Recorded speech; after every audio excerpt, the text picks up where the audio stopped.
Recording by Seneca Suter. Vanishing Point by C. Beck. That? Oh, that's a perspective machine. Well, not exactly, but that's what I call it. No, I don't know how it works. Too complicated for me. Carter could make it go, but after he made it, he never used it. Too bad.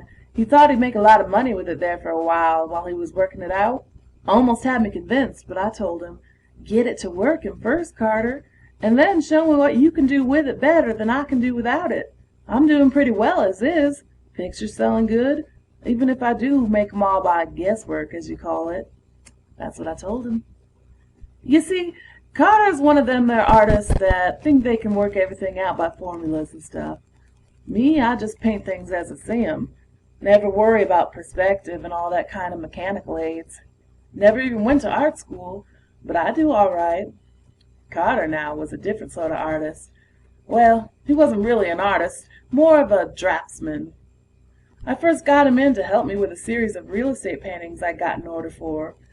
Big aerial views of land developments and drawings of buildings and roads and causeways, that kind of stuff. Was a little too much for me to handle alone, 'cause I never studied that kind of things, you know. I thought he'd do the mechanical drawings, which should have been simple for anybody trained that way, and I'd throw in the colors, figures, and trees and so on.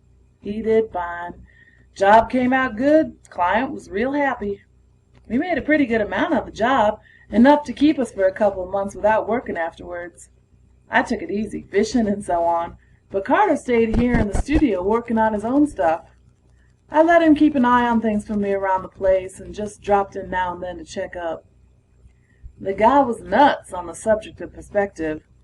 I thought he knew all there was to know about it already, but he claimed nobody knew anything about it, really. Said he'd been studying it for years, and the more he learned about it, the more there was to learn. He used to cover big sheets of paper with complicated diagrams, trying to prove something or other to himself. I'd come into the studio and find him with thumbtacks and strings and stuff all over the place. He'd get big, long rulers and draw lines to various points all over the room, and end up with a little drawing of a cube about an inch square that anybody could have made in about a half a minute without all the apparatus. Seemed pretty silly to me. Then he brought in some books on mathematics and physics and other things, and a bunch of slide rules, calculators, and junk. He must have been a pretty smart guy to know how to handle all those things, even if he was kind of dopey about other things. You know, women and fishing and sports and drinking. He was lousy at everything except working on those perspective problems.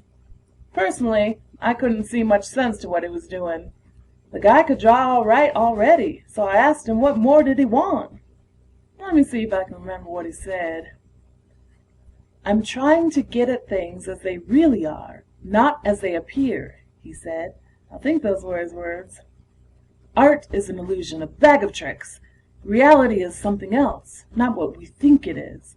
Drawings are two-dimensional projections of a world that is not merely three, but four-dimensional, if not more," he said.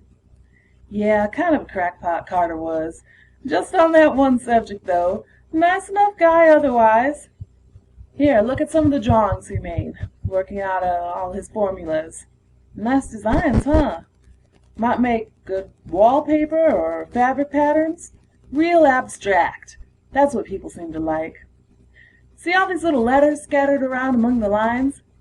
Different kinds of vanishing points they are. Carter claimed the whole world was full of vanishing points. You don't know what a vanishing point is? Let me see if I can explain. Come over to the window here. You see how that road out there gets smaller and smaller in the distance? Of course the road doesn't really get smaller. It just looks that way. That's what we call a vanishing point in drawing. Simple, isn't it?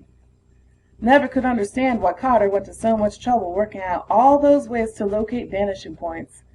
Me, I just throw 'em in wherever I need 'em. But Carter claimed that was wrong. Said they were all connected together some way, and he was going to work out a method to prove it. Here's a little gadget he made up to help his calculations. Bunch of discs all pivoted together at the center. You're supposed to turn 'em around so the arrows point to the different figures and things. Here's the square root sign. I remember Carter telling me that. This one is the tangent function, whatever that means. Log there is short for logarithm.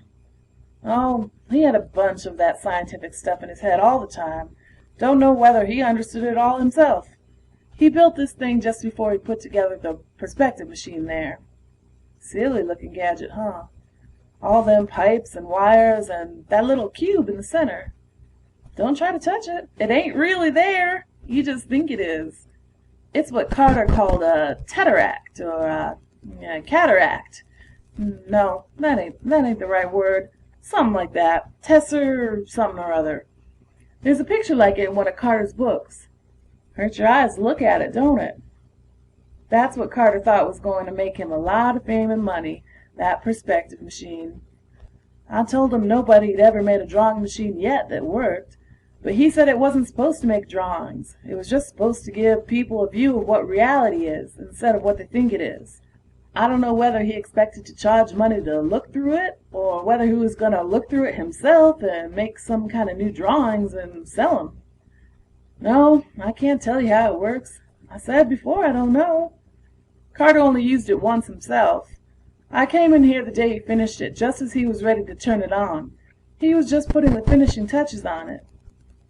In a few minutes, he told me, I'll have the answer to a question that may never have been answered before. What is reality? Is the world a thing by itself, and all we know illusion? Why do things grow smaller the farther away from us they appear? Why can't we see more than one side of anything at a time? What happens to the far side of an object? Does it cease to exist just because we can't see it? Are objects not present, non-existent? Because artists draw things vanishing to points, does that mean that they really vanish? A whack. That's what he was. Nice guy, but sort of screwy. He kept saying more goofy things while he was finishing up the machine about how he'd figured out that all we knew about vision and drawing and so on must be wrong, and that once he got a look at the real world, he'd prove it. How about cameras? I asked him. Take a picture with a camera and it looks just about the same as a drawing, don't it? That's because cameras are built to take pictures like we're used to seeing them, he said. Flat, two-dimensional slices of reality without depth or motion. Even 3D moving pictures? I asked. They're closer to reality, he admitted. But they're still only cross-sections of it. The shutter of a movie camera is closed as much of the time as it is open. What happens in between the times it's open? You know, he went on, people used to think that matter and motion were continuous, but scientists have proved that they are discontinuous. Now some of them think time may be too. Maybe everything is just imaginary and appears to our senses in whatever way we want it to appear. We are so well trained that we see everything just as we are taught to see it by generations of artists, writers, and other symbol makers. If we could see things as they really are, what might happen? We'd probably all go nuts, I told him. He just smiled. Well, here goes, he said. It's finished.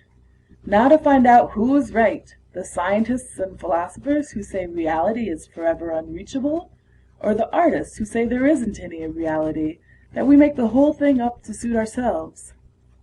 He moved one of those pointer things you see there and squinted around at the different scales and dials and then stepped back. That little Tessie thing appeared. Real small at first, just a point. You could hardly see it.